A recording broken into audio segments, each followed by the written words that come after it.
Hello and thanks for joining us for the U.S. GNN Monthly Newscast, sponsored by U.S. Glass Magazine. I'm Megan Headley. And I'm Holly Biller. This month, we're taking a close look at the demand for and challenges of designing with protective glazing. Yes, with the National Oceanic and Atmospheric Administration forecasters predicting an extremely active hurricane season, hurricane-resistant glass has been on many people's minds.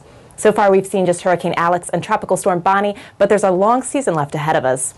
During the American Institute of Architects convention earlier this summer, we talked to protective glazing experts about this year's interest in hurricane products. Certainly in the last decade, there's been a notch up in the attention for hurricane preparation, obviously with the storm incidents that we've had. We haven't seen the demand yet, but obviously in the news they're talking about hurricane season increasing and the tragedies are going to follow, the water temperatures warmer and everything else. So, although, we hopefully will never see it, but, that's sort of something that's anticipated right now. When we started talking to manufacturers about these systems, we began to hear more about how hurricane resistance is being rolled in with blast resistance criteria. Blast resistance seems to be an area continuing to grow, and since these products share a number of characteristics, designers are specifying both. The nice thing about hurricane design is that it really marries itself well into the blast mitigation.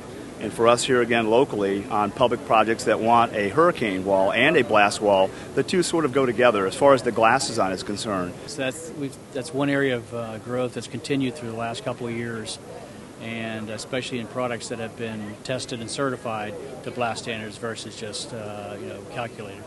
Well, the key is making sure that the product is certified, that it has been fully tested, and that the installation has been reviewed by a structural and a licensed engineer. Each installation has to be reviewed and calculated, and many times they're not. And they're being installed as a normal window or door installation when they really should be reviewed because it is a completely different installation methodology. What we're finding with glass products is that they need to be engineered. There's always an engineer who gets involved to make sure that the design specifications meet the project's need.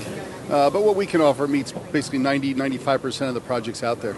Stepping back to hurricane glazing, probably the most important thing that we need to know as a glass designer, a glass consultant, would be the lateral loading for the building.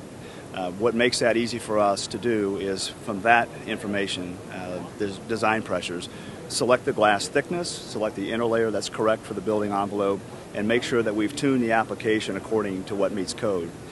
On the blast mitigation side of it, I would say that the most important bit of information architecturally that could be provided would be the pressures.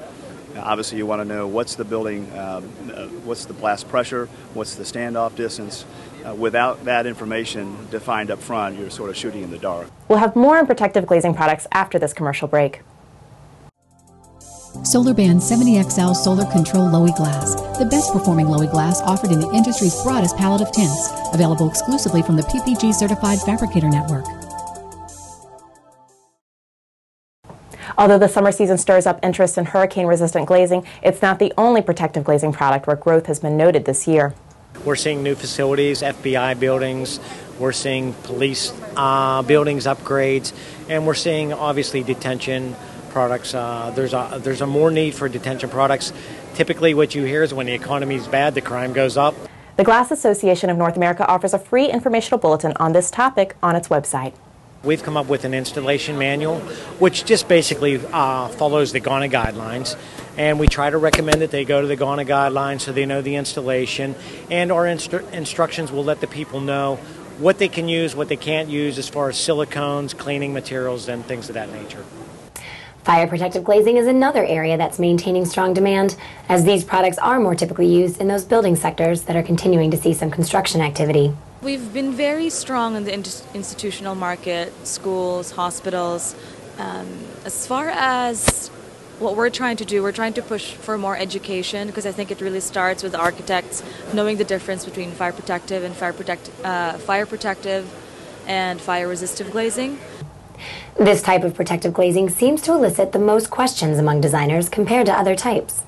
Fire protective glass manufacturers, as well as groups such as GANA, continue to push for more education on using these products. Well, I think what's important for people to realize that when it comes to fire-rated glass, you have to look beyond the fire rating.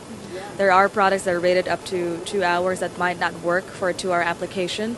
So it's best to check with the codes and check the application. And if they have any questions, consult your manufacturer. because we don't expect everybody to be experts in everything, but we're certainly here to help them navigate through the process. In every type of protective glazing, it's important to be aware of local codes as they change regularly. In fact, check out the July issue of U.S. Glass Magazine for more on code changes and specifying protective glazing products. And be sure to look for updates on these stories and more on our next USGN Newscast in August, when we'll be bringing the news straight to your screen once again. Thanks for watching.